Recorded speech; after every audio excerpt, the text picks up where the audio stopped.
Σε αυτόν το εργαστηριακό μάθημα θα δούμε πώς μπορούμε να επεξεργαζόμαστε templates. Πηγαίνουμε σε αυτήν την ιστοσελίδα dreamweavertemplates.org, όπου υπάρχουν διάφορα template. Επιλέγουμε ένα για να το κατεβάσουμε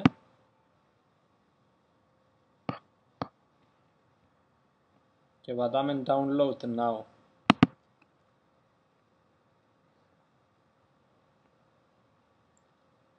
Βλέπουμε ότι έχει κατεβεί.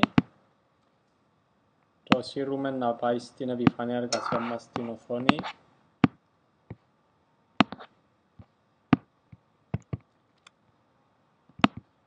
Και αυτό είναι το template που έχουμε κατεβάσει.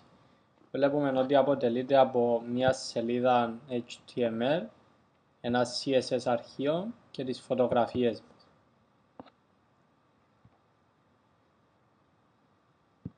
Ανοίγουμε το HTML αρχείο με Dreamweaver.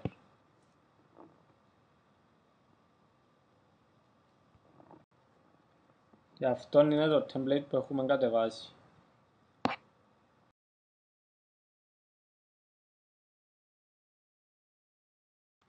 Τώρα θα ξεκινήσουμε να επεξεργαζόμαστε το template. Σε κάθε περιοχή μπορούμε να επιλέξουμε και να σβήσουμε το περιεχόμενο ή να γράψουμε οτιδήποτε θέλουμε εμείς.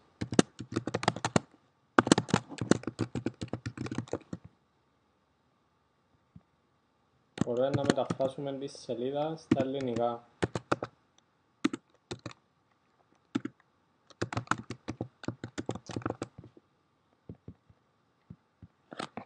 Αν κάτι δεν χρειαζόμαστε, απλά το επιλέγουμε και το σβήνουμε. Το ίδιο μπορεί να συμβεί και με τις φωτογραφίες.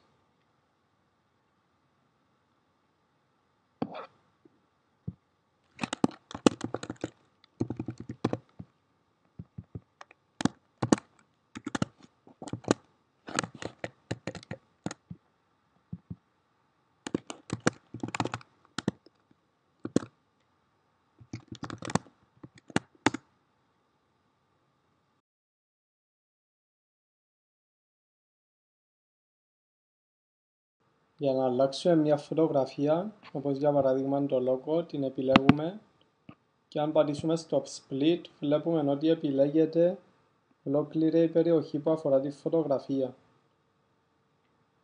Βλέπουμε το image source, βλέπουμε που είναι φυλαγμένη η φωτογραφία, είναι στο φάκελο images με την ονομασία logo.jpg. Το JPEG είναι η μορφή που είναι η φωτογραφία αποθηκευμένη. Δίνει έναν τίτλο στη φωτογραφία και τις διαστάσεις της. Για να αντικαταστήσουμε την φωτογραφία με το λογότυπο, κατεβάζουμε μια νέα φωτογραφία που θέλουμε και την εισάγουμε στο φάκελο images.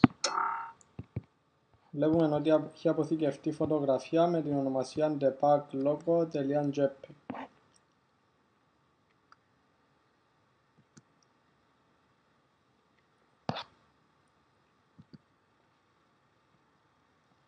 Άρα αν έρθουμε στη θέση του logo που είναι η ονομασία της προηγούμενης μας φωτογραφίας και γράψουμε debuglogo.jpg, βλέπουμε ότι έχει αντικατασταθεί φωτογραφία με μια άλλη φωτογραφία, με τη φωτογραφία που έχουμε επιλέξει.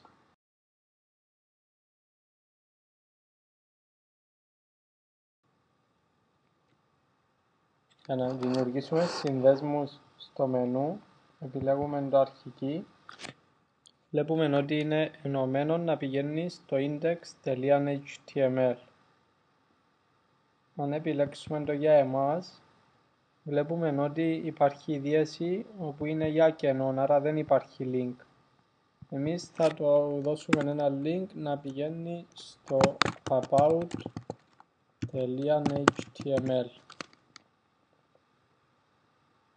και πατούμε save.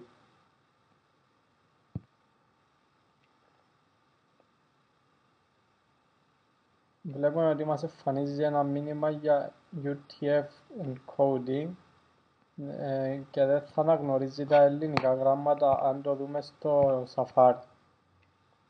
Δεν αναγνωρίζει όλους τους ελληνικούς χαρακτήρες.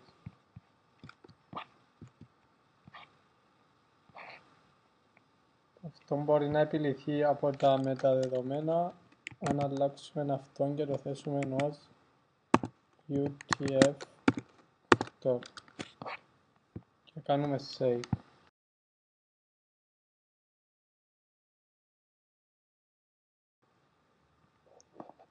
Βλέπουμε τώρα ότι έχουμε δημιουργήσει 3 διαφορετικά HTML αρχεία. Σε περίπτωση που θέλουμε να αλλάξουμε μια φωτογραφία για να μην χρειάζεται να αλλάζουμε σε κάθε αρχείο ξεχωριστά την ίδια φωτογραφία, για παράδειγμα θέλουμε να αλλάξουμε αυτήν εδώ τη φωτογραφία, βλέπουμε ότι βρίσκεται στο images με το όνομα newspeak.com newspeak.jpg. Άρα πηγαίνουμε στο φάκελο όπου έχουμε τα υπόλοιπα αρχεία και βλέπουμε ότι είναι η φωτογραφία εδώ. Μπορούμε να επιλέξουμε μια άλλη φωτογραφία .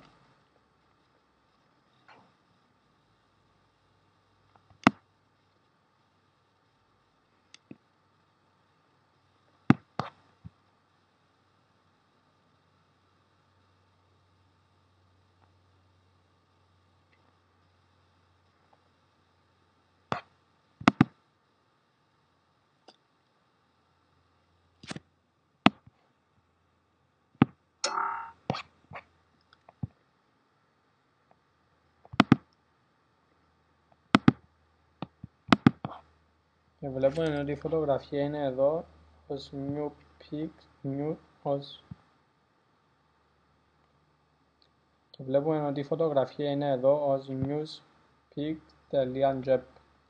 Μπορούμε να εισάγουμε μια άλλη φωτογραφία, να πάρουμε το όνομα αυτής, να τη διαγράψουμε και τη νέα φωτογραφία που έχουμε να δώσουμε το προηγούμενο όνομα που υπήρχε η άλλη ως newspeak.jpg. Βλέπουμε ότι έχει αλλάξει η ονομασία της.